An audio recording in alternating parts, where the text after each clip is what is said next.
ഇനി നമുക്കൊരു മുരിങ്ങക്ക അച്ചാറുണ്ടാക്കാം. നമ്മുടെ വീട്ടിലൊന്നും അങ്ങനെ ഉണ്ടാക്കാറില്ല. അപ്പോൾ ഞാൻ വിചാരിച്ചു ഒരു വെറൈറ്റി ഐറ്റം തന്നെ ആയാലോ എന്ന് കരുതി. അപ് ഞങ്ങളുടെ മുരിങ്ങ നിറയെ മുരിങ്ങക്ക പിടിക്കുന്നുണ്ട്. ഈ മുരിങ്ങ ഇവിടെ ഇല്ലായിരുന്നു. ഞാൻ നാട്ടിൽ നിന്ന് വന്നപ്പോഴത്തേക്ക് ഒരു മുരിങ്ങയുടെ വിത്ത് കൊണ്ടുവന്ന് ഇവിടെ നട്ട് വളർത്തി. ഇപ്പം നിറയെ പിടിക്കുന്നുണ്ട്. അതിനൊരു സീസണൊന്നുമില്ല. എൻ്റെ മുരിങ്ങയിൽ എപ്പോഴും കായ ഉണ്ടാകും. അപ്പം ഞാൻ വിചാരിച്ചു എന്തായാലും അധികം തന്നെ ഒരു 4, 5 മുരിങ്ങയൊക്കെ പറിച്ച് ഒരു അച്ചാറുണ്ടാക്കാം.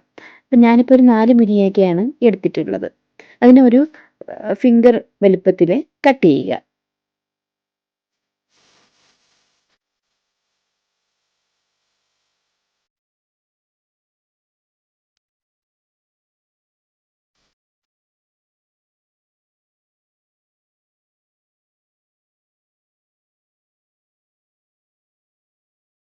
കുറച്ച് വെളുത്തുള്ളി ചെറുതായിട്ട് കട്ട് ചെയ്തെടുക്കുക.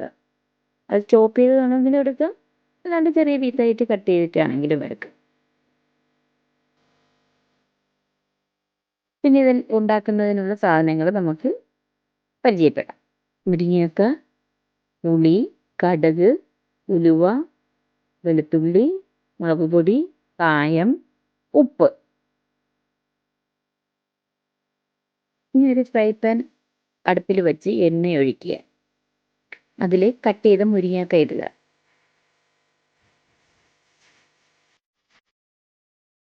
അത് ചെറുതായിട്ട് ഒന്ന് കളർ മാറി വരണം. കളർ മാറി എന്ന് വെച്ച് കഴിഞ്ഞാൽ അച്ചാറാവുമ്പോഴത്തേക്ക് കുറച്ച് ഇരിക്കുന്ന സാധനമാണല്ലോ. അപ്പോൾ അത് ഇരുന്ന് കഴിഞ്ഞാൽ കേടാവരുത്. അതിലുള്ള ആ വെള്ള ഈർപ്പം എല്ലാം മാറി ഒരു ഫ്രൈ ആയിട്ട് വരണം. അതിന് നമുക്കൊരു പ്ലേറ്റിലോട്ട് മാറ്റിയെടുക്കുക.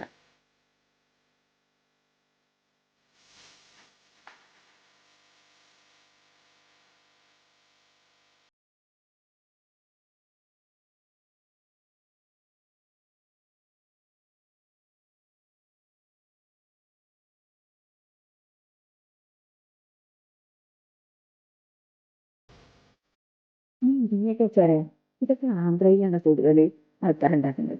എൻ്റെ ഒരു ഫ്രണ്ട് ഉണ്ടെന്ന്, ആന്ധ്രയിലുള്ള ആളാണ്. അപ്പോൾ പുള്ളി നോക്കിയപ്പോൾ കറിവേപ്പില അച്ചാറ്, മുരിങ്ങക്ക അച്ചാറ്. അപ്പം ഞാൻ ചോദിച്ചു, നിങ്ങൾക്കത് ഈ അച്ചാറിടാനായിട്ട് വേറെ ഒന്നും ഇല്ലല്ലേ? അപ്പോൾ അവർ പറയുവാണ് എല്ലാം ഞങ്ങൾ അച്ചാറാക്കും. ഞാനും വിചാരിച്ചു എന്തായാലും മുരിങ്ങക്ക അച്ചാറ് നമുക്കും ഉണ്ടാക്കാമെന്ന്. അങ്ങനെയാണ് കേട്ടോ ഞാനിത് ഉണ്ടാക്കാനായിട്ട് നോക്കിയത്.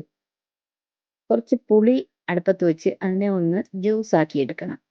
അപ്പോൾ അത് ഒന്ന് കുറുക്കിയെടുക്കണം. ആ പുളി പുഴുങ്ങി ആ ഒരു ഫ്രൈ പാനിൽ വെച്ചിട്ടാണ് ഇങ്ങനെ ഒന്ന് കുറുക്കിയെടുക്കുന്നത്. അപ്പോൾ അതിന് കുറച്ചൊന്ന് തിക്കായിട്ട് വരുമ്പോഴത്തേക്കും നമുക്ക് ഈ അച്ചാർ മിക്സ് ചെയ്യുമ്പോഴത്തേക്കും നല്ല പാകത്തിന് വരും. അപ്പോൾ അതൊന്ന് കുറുക്കി മാറ്റി വെക്കുക.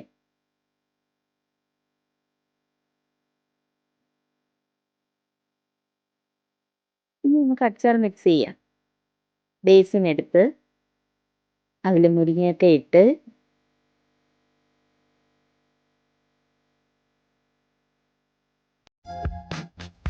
വെളുത്തുള്ളിയും ഇട്ട്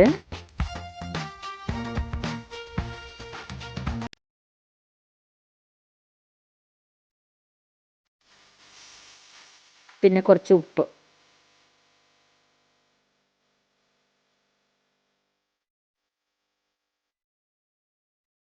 കുറച്ച് മുളക് പൊടി. അതൊക്കെ ആവശ്യത്തിനാണ് കേട്ടോ. സ്പൂൺ കണക്കല്ല ഞാൻ ഇട്ടത്. ആ ഒരു മുരിങ്ങക്കയുടെ പാകത്തിനുള്ള മുളക് പൊടിയാണ് ഇട്ടേക്കുന്നത്. കുറച്ച് കായപ്പൊടി. അടുത്ത് നമ്മൾ കടുകും ഉലുവയും കൂടെ വറുത്ത് പൊടിച്ച് വെച്ചിട്ടുള്ളൊരു പൊടിയാണ്. ആ പൊടി അതിലോട്ട് ഇടുക.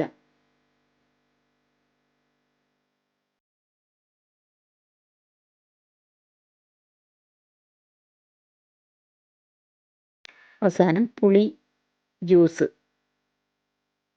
ഒഴിക്കുക. പിന്നെ നമ്മൾ മുരിങ്ങയൊക്കെ വറുത്ത് വെച്ച ഓയിലുണ്ടല്ലോ, ആ ഓയിൽ ഒരു ബൗളിലോട്ട് മാറ്റി വെച്ചിട്ട് ആ ഓയിൽ അവസാനം ഒഴിച്ചിട്ട് ഒന്ന് മിക്സ് ചെയ്തെടുക്കുക. നന്നായിട്ടൊന്ന് മിക്സായി വരണം. പിന്നെ മുരിങ്ങയൊക്കെ പൊട്ടുകയും ചെയ്യരുത്. ആ ഒരു പാകത്തിന് നമ്മൾ ഒരു തടിയുടെ സ്പൂണോ എന്തെങ്കിലും വെച്ചിട്ട് നന്നായിട്ട് മിക്സ് ചെയ്ത് എടുക്കുക.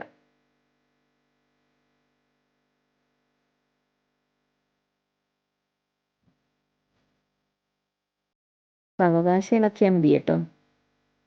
ഇങ്ങനെ ഒന്ന് യോജിപ്പിച്ച്, ഞാൻ ചെറിയ ക്വാണ്ടിറ്റി മാത്രമേ ഉണ്ടാക്കിയിട്ടുള്ളൂ. സീസണായി കഴിഞ്ഞാൽ നമുക്ക് ഒരുപാട് ഇനിയൊക്കെ ഇങ്ങനെ സൂക്ഷിക്കാൻ പറ്റും.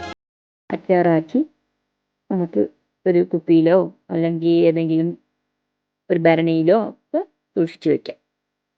അപ്പോൾ മുരിങ്ങക്ക അച്ചാർ റെഡി. നിങ്ങളെല്ലാവരും ഒന്ന് ഉണ്ടാക്കി നോക്കി. സീസണിലൊക്കെ എല്ലാവർക്കും ഉണ്ടാക്കി സൂക്ഷിക്കാൻ പറ്റിയ ഒരു ഐറ്റമാണ്.